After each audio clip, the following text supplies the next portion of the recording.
The Maze Runner series is my favorite book series of all time. I've read all the books and watched all 3 of the movies, and I loved all of them.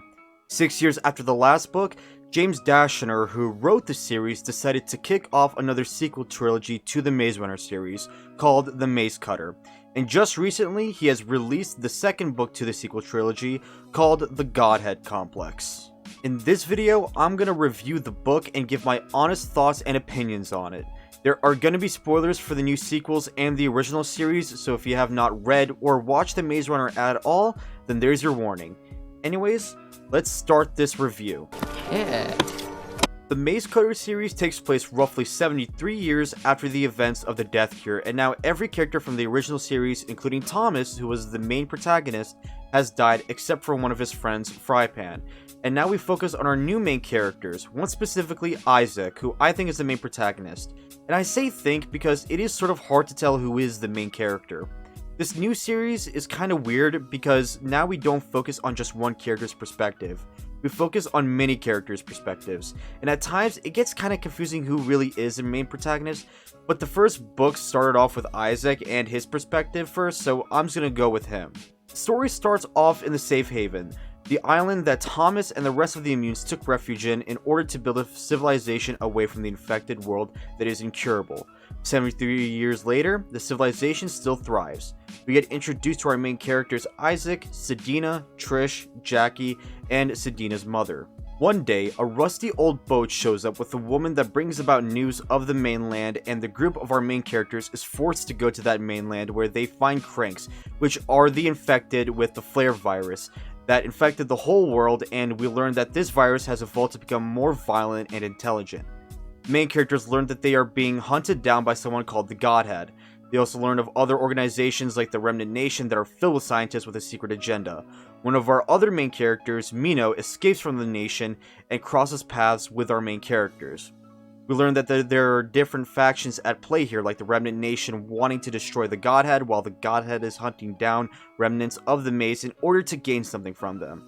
There are hints of other scientists out in the world, but not much information yet. The story ends with Mino, our main characters, and a couple of other introduced characters sitting at a campfire, deciding their next move after escaping from a few people that tried to capture them. So yeah, there's a lot going on. And as much as I enjoyed this book, I had to say it kind of let me down in some ways. If I were to describe this book, I would describe it as part 1 of 2 of the first book of a brand new trilogy. The narrative of this book is actually pretty good. This book focuses on the flare virus more and how the cranks are evolving to be more intelligent and violent, creating a problem that cannot be ignored, which is actually pretty interesting. The narrative follows a group of people trying to live in peace, but because of this flare situation, they're pulled out of their comfort zones and out into the dangerous world where they are needed and they have to help, or else it can result in major consequences. And honestly, I really like that. The Islanders have been living peacefully for 73 years with no conflict, and because of that, they have no idea how to handle the harsh reality of their world beyond. It's interesting to read because these characters are being pulled back into a situation where the older characters from the original series try to get away from. This idea is pretty good, and I think this book executed some things very well, but one thing that kind of ruined it for me was that because we see other characters' perspectives, it gives us different storylines, and they overlap each other a lot, which disrupted the pacing and disrupted the suspense.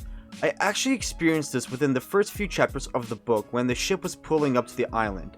I was more curious and ready to find answers and see what happens next. But right when the ship is pulled up, the chapter ends, and then my energy was gone as I had to sit through and read Mino's and Alexandra's perspectives.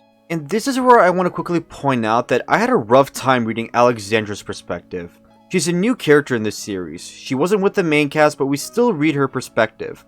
It came about so randomly, and I'm not gonna lie, I got confused when I read her perspective, as it felt unnecessary, so dragged on, so boring, and so confusing that I got so annoyed to a point where I wanted to put the book down. The constant switching that felt unnecessary made me want to skip these pages and see what was happening to the character I was reading previously. And this isn't the first time it has happened. I have felt like this as I kept on reading the book, and every time Alexandra's perspective comes about, I just get even more frustrated.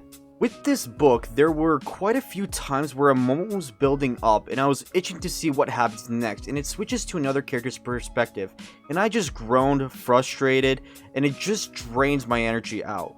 Overall, I think the narrative is great, but the constant switching in perspectives disrupts the pacing and suspense built up for me at times. I still loved it, but man, it got me frustrated a lot. I read the reviews for this book, and most of them give it a 3 out of 5 stars, and as I read through reviews, I noticed that quite a lot wrote stuff about the characters that ties in with the flaw that I find in the series. To me, the characters weren't fleshed out too well in this book. The main cast of characters were 10 or 11, and I only really cared about 4 of them, and one of the 4 characters didn't even play much of a role. In this book, we are introduced to so many characters, and to me, it didn't give me any time to know them or really flesh out their personalities or motivations. The book just sits us down with these characters and throws us into a situation with them. And that's not meant to say that nobody's likable or relatable, but there's just so many characters that we don't actually care for all of them. There are even a few characters who are mentioned but don't even have any lines, and when they die, some of the main characters are sad by their deaths, but we as an audience cannot feel that pain or sadness because we didn't connect with them at all. We didn't even get a chance to.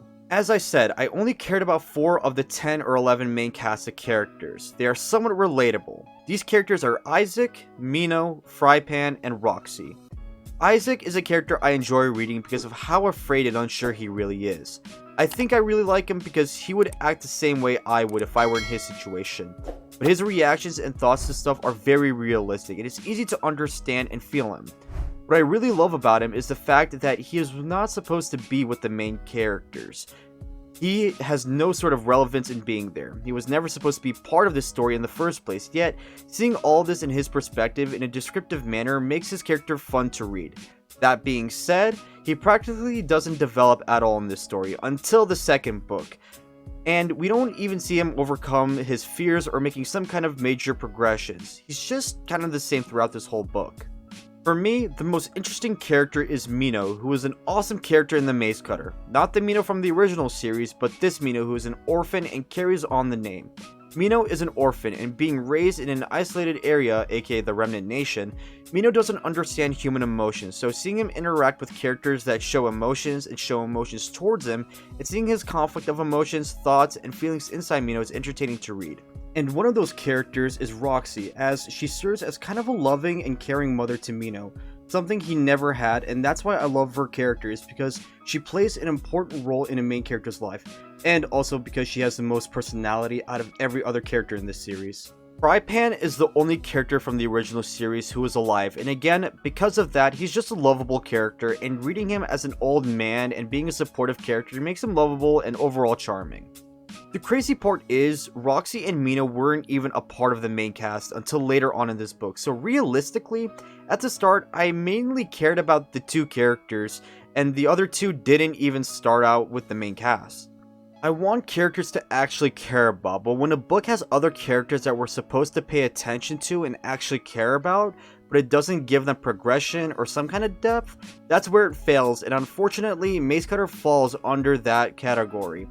I didn't find anything relatable or anything interesting with a lot of them in this book, and that was unfortunate for me. A lot of these characters are bland, and the most interesting characters are ones we have seen before in the original series, so seeing it again didn't help much.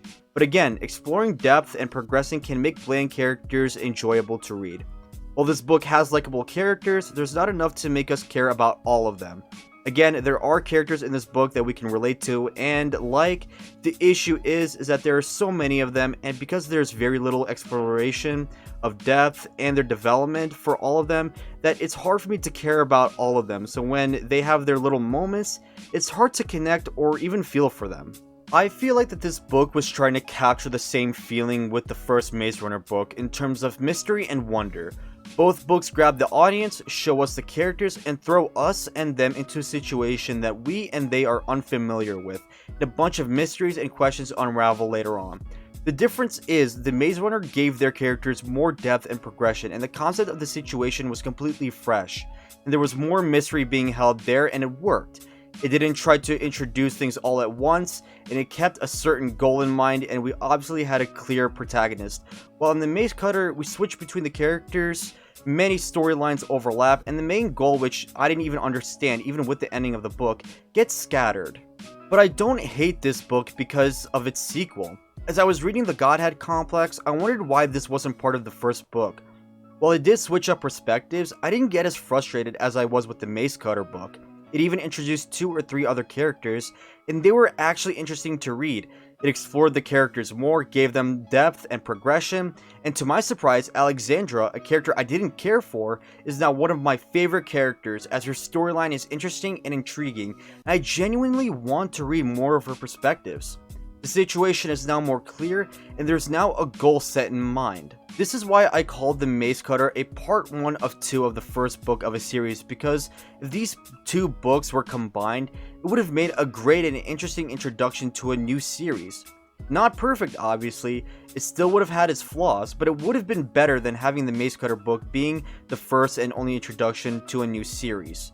The first Maze Runner book is roughly about 400 pages, while the Godhead Complex and the Maze Cutter was roughly 300 pages. If you combine both books, the pages would be 512, which would make it the longest book of this series, but it'll do its job, and it'll at least give us something more than what the Maze Cutter gave us on its own. Despite the flaws this book has, I still loved it. I had a good time, for the most part, reading this book, but with the Godhead Complex, I couldn't help but feel that this book was just unfinished and it was just missing something. Overall, the book is a 7 out of 10 for me. If you haven't read the Maze Runner series, I recommend you check it out.